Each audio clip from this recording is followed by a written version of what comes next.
Well, hello, it's Tom Powell with the Powell Perspective, and joining me today is our general counsel, Jackie Kuiper, or Jacqueline Kuiper. If you actually ever send her an email, it's like, my Siri always goes off on that because it doesn't know who Jackie is. But Jackie, how are you today? I'm awesome. Glad to be You here. you are awesome. We're so fortunate. I am one of the lucky men just in who I surround myself or get to surround myself with as team members. And Jackie's a very special part of our team. And for those of you that don't have general counsel as part of your team, I got to tell you, it's probably one of the best investments you can ever do if you find a great person.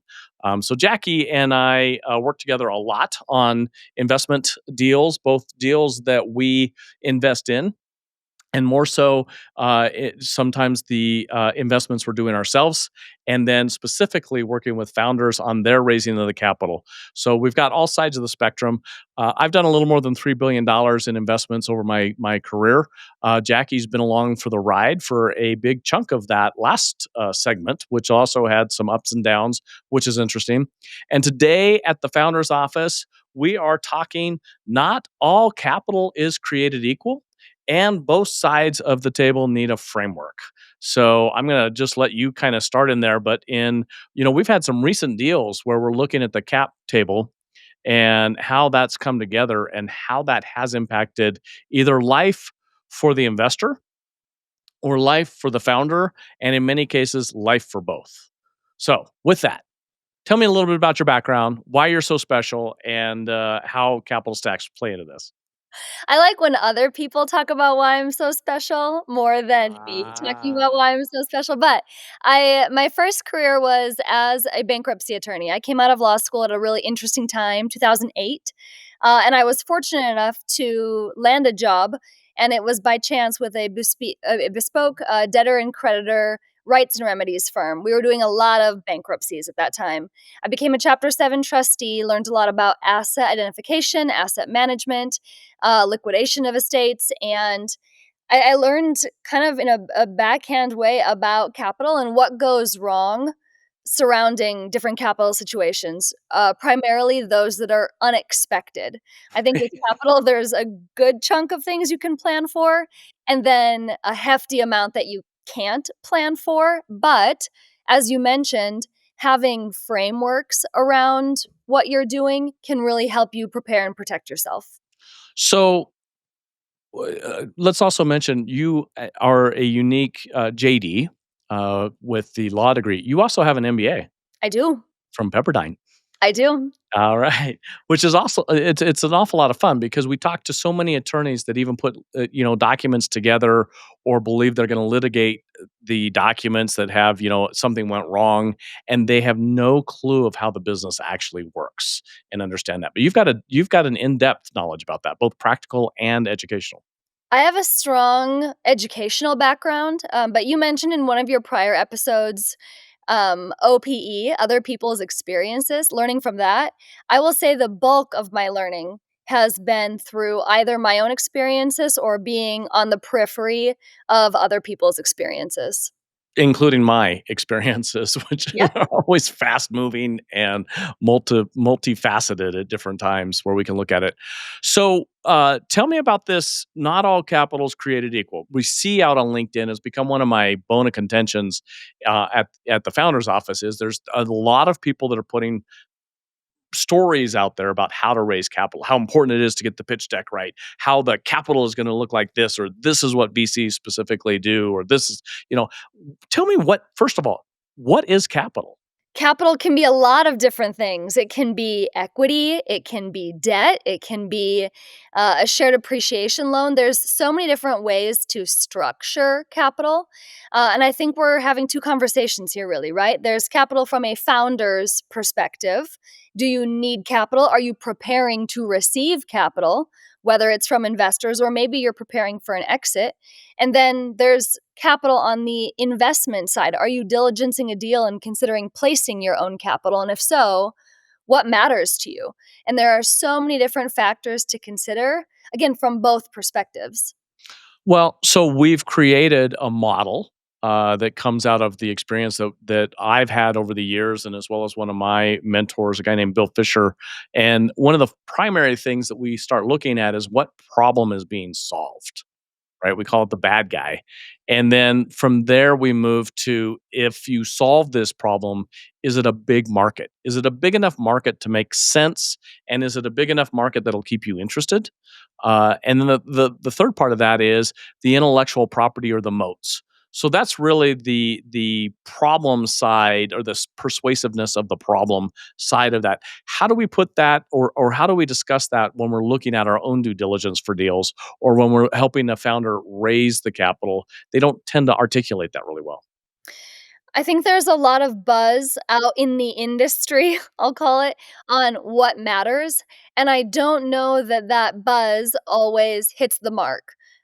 There's a lot that goes into your pitch deck, as though you can create a perfect pitch deck and go out, and then the capital just lands in your lap.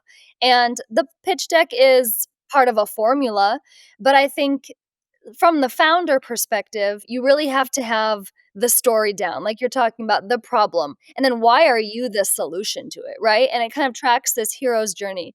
Why are you the group or the person to solve that problem? So it kind of leads you through this arc of it's a story arc, A to B to C. And then from an investment side, same thing, kind of look at their story. There's a lot that can go in a pitch deck. Does it all matter?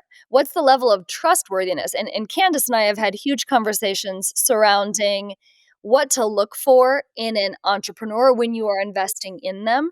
The number one thing we would look for is resilience.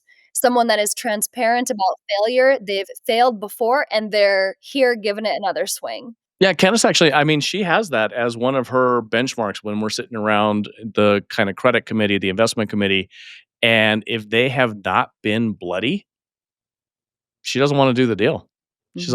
like, we don't know what the resilience is. We know that the market goes through ups and downs. We know that ideas ebb and flow as they go through. How have they been able to get through those challenges? How have they gotten through the Friday when they didn't make payroll and they held their team together? How does that happen? And I think that's a big part of the storytelling. Yet again, on all the Facebooks and everything out there, everybody wants to make it look like it's perfect. Right?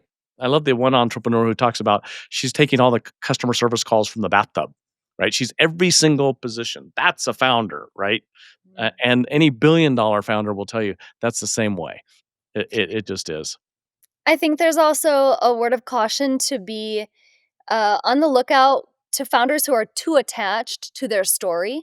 I Mm, mean, our history and our story is one thing, but it's a narrative. And is it a narrative that's true and accurate and we're using it as a launch pad to move forward? Or is it a narrative that really anchors us in the past, in our victimhood, what happened to us, right? So the storytelling is super important.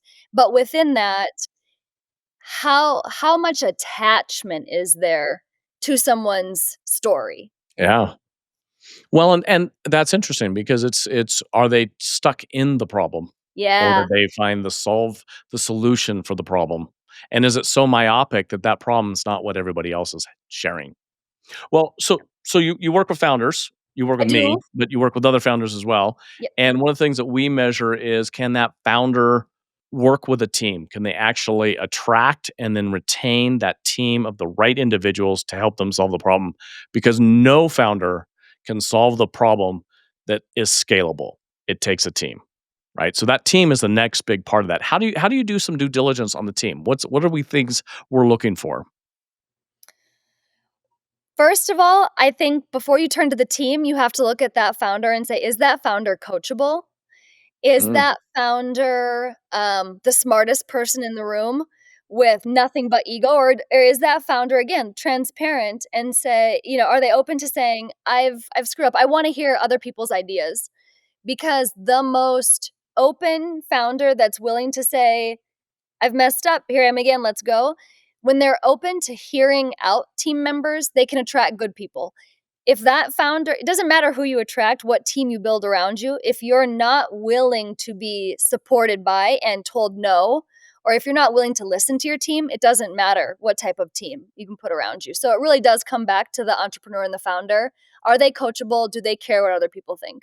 that's interesting. So we do have experience with founders that were the smartest person in the room. They wouldn't listen to anybody else's idea. And generally, how does that turn out? I can think of a specific founder. Can I tell a story? It's Tell a story. pretty I'm not gonna use a name, but Ugly story. It's an ugly story. I can think of a specific founder that had an accounting team, but alleged that the accounting team could be replaced by monkeys with 2-cent pencils. And software, right?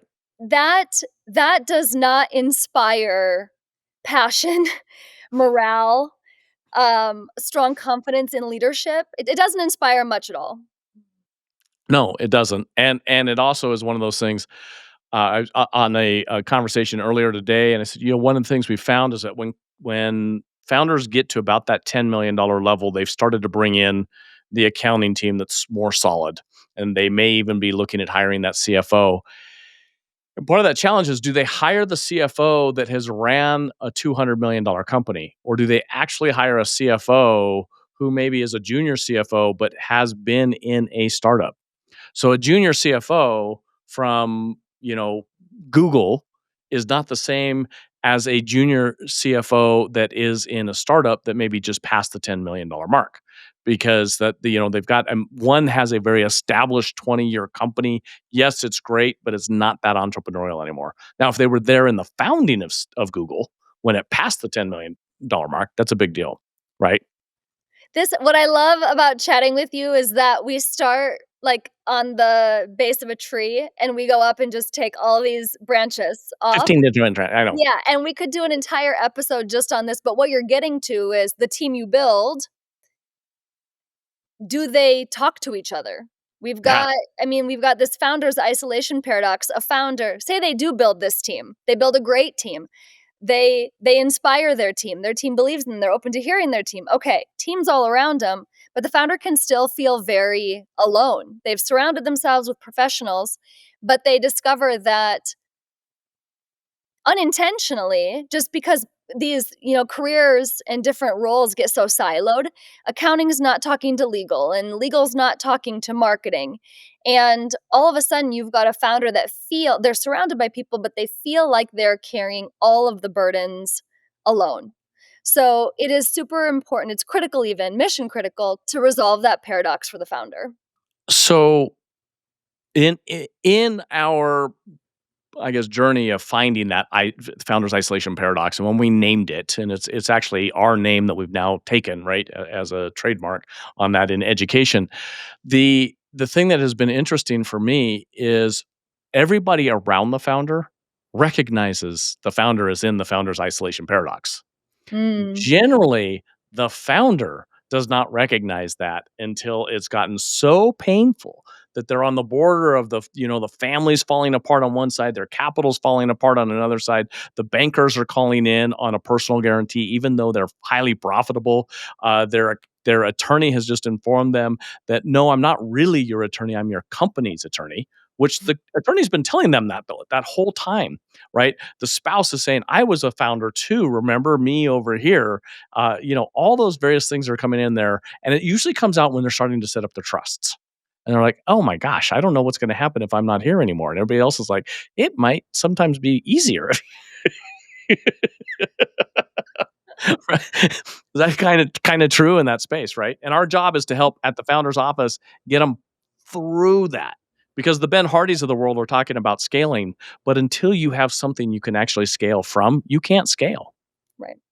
So we started our conversation talking about how not all capital is created equal. Nice to bring it To back around. pull us back on that track, how would you start that conversation with let's start with founders before investors. With founders, how would you start that conversation saying not all capital is created equal? Let's start thinking and talking through this. Well, I'm going to actually say, let's start from the other side. Let's start from the investor side. And Okay. the reason I say that is it is far easier to get investors that already say, me too, than it is to find investors that you convince that this is a good investment.